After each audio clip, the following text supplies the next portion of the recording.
So to create a replaceable object on a layout, first let's go ahead and just create a new document. Just going to grab a default here I have. Ignore my blue line, I get dead pixels in my monitor. But so we want to create a layout and then be able to replace the images in that layout fairly quickly and easily. The way to do this is to go ahead and use the frame tool. And I'm going to turn on my grid real quick. I don't recall the hotkey, so we'll just turn on the grid.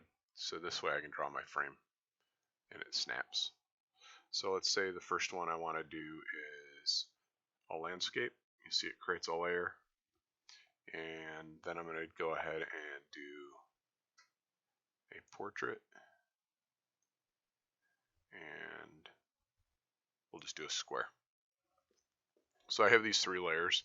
I can go ahead and name those, and I'll say this is landscape. This one's portrait. And this one is square. So let's first place an image on the landscape. And I don't want to resize the image. I want it to be the size that I have here. If I do a file with this layer selected, if I do file, place embedded, and I pick this image, you'll see it comes in. The image is actually larger, so you see the actual image, and I can move it around within that. If I go to the portrait, do the same thing. And let's grab something that's portrait size. You see it resizes it to the size of that frame. And then the square, the same thing.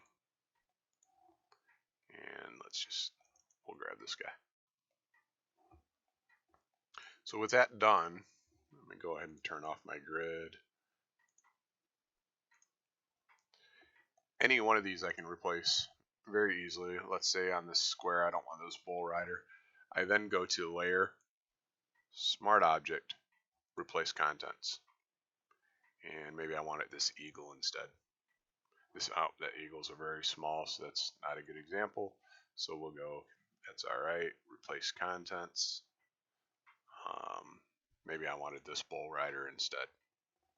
Same for the portrait, layer, smart objects, replace content.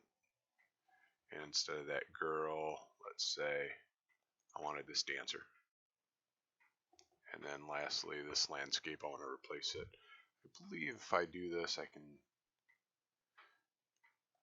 replace contents on the right mouse here. Say I want this thresher.